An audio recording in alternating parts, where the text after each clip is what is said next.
What's the best way to conduct a series of sound insulation measurements? This is a question that often occupies my mind when I'm out in the field. So let's say that you have a couple of units.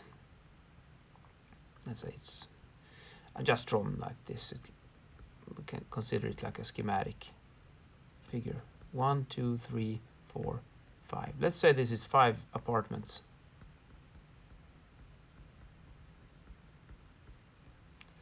And when you do a sound insulation measurement, you measure, let's see if you do it like this.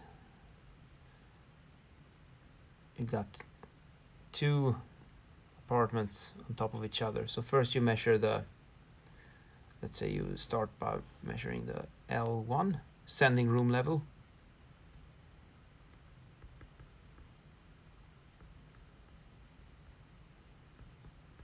And then you measure L2, which is the receiving room level. And then you also do a measurement of the reverberation time in that room as well. So there's, and also depending on circumstances, you should also measure background noise. Let's mention it at least. It could be very important to do it. Today I did a large measurement series, but we were in a very, very quiet location, so I didn't even bother. It was dead silent. So I measured L1, L2, and T20. And then let's say we had these 5 apartments. And you're going to measure all these parameters in each of these 5 apartments. Well, actually, it's apartment pairs. How should we organize that one? Let's say 1, 2, 3, 4, 5, 6, 7, 8, 9, 10. So we want to measure between these two, these two. Oh, that was a colorful one. And then yet another one with color. So we consider them in pairs because you need an L1 and L2. Now, how do we organize this in the best possible way?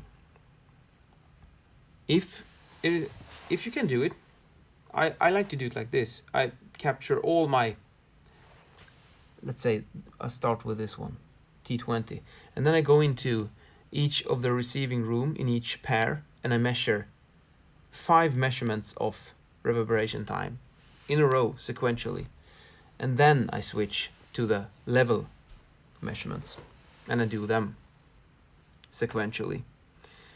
And that can be quite nice because then you just have to have one thing in your head. I'm going to measure reverberation time, and you engage that program in your mind and you run it. That's one way of doing it. But the thing is that you're gonna, in the end of the whole series, when you have all the 5 pairs, you're gonna sit there and puzzle everything together in your instrument, and then you can extract the data. So you get like all the data at once in the end when you finish. So the other way to approach this one would be that you measure them, the pairs sequentially, not the parameters. So instead you do this red one, L1, L2, T20, analyze, get the result, bam. Then you move to the next one, L1, L2, T20, analyze, result. So then you can see how the results, they grow according to your progress with this series. However, this also means that you need to jump sometimes between different modules in the instrument, which can be a little bit confusing. This experiment is actually a bit too kind. I mean, in this real situation today that I had my measurement program, I had impact sound, airborne sound, and impact ball measurements in both vertical and horizontal directions. So it was a huge number of measurements. And then it's not obvious anymore in which order you should do these, because it might, at first glance, it doesn't sound like a big deal. You just do them one by one and you extract the data and you move on. But in this case, if we're in a building site, we didn't even have a stairwell. There was a ladder, so you had to climb to the next room. And then you have to move your measurement equipment, a very heavy loudspeaker and heavy machines that you use to analyze this. And then the logistics becomes an issue as an acoustician, because you will spend a lot of time carrying stuff back and forth, and that way you will try to optimize your measurement schedule so that you have to move your equipment as little as possible.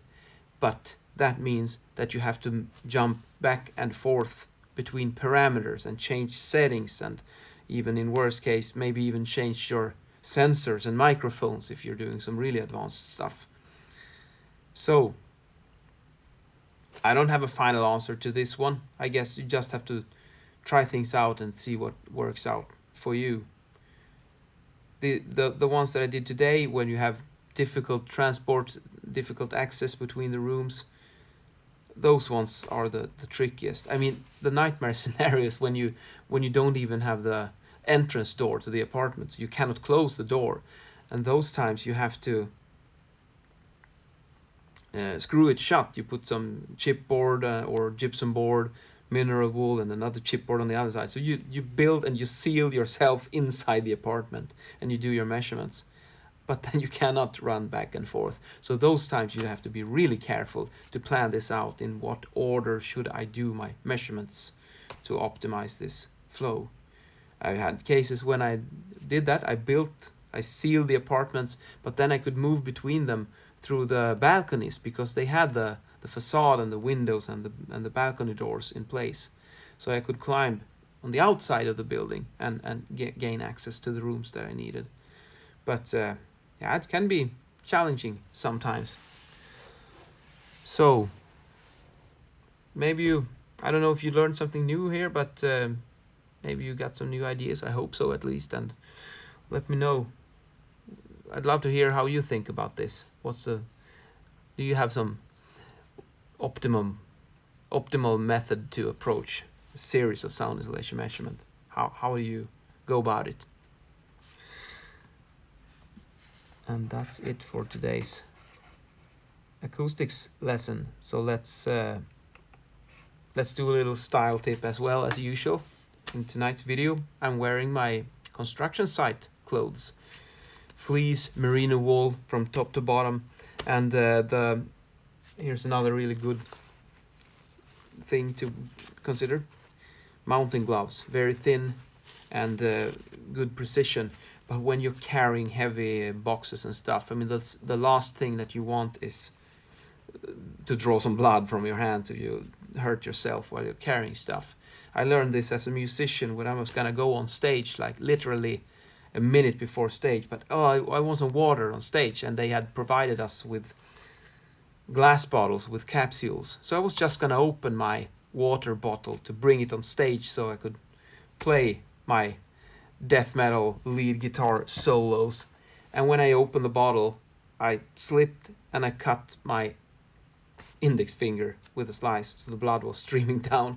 And then I'm gonna go out and play electric guitar. Yeah, that was not a good one, but it probably looked kind of cool when you play death metal and it's just blood everywhere. So but that was the time where I really learned that when you carry stuff and you do stuff, you should wear gloves. That's a good one.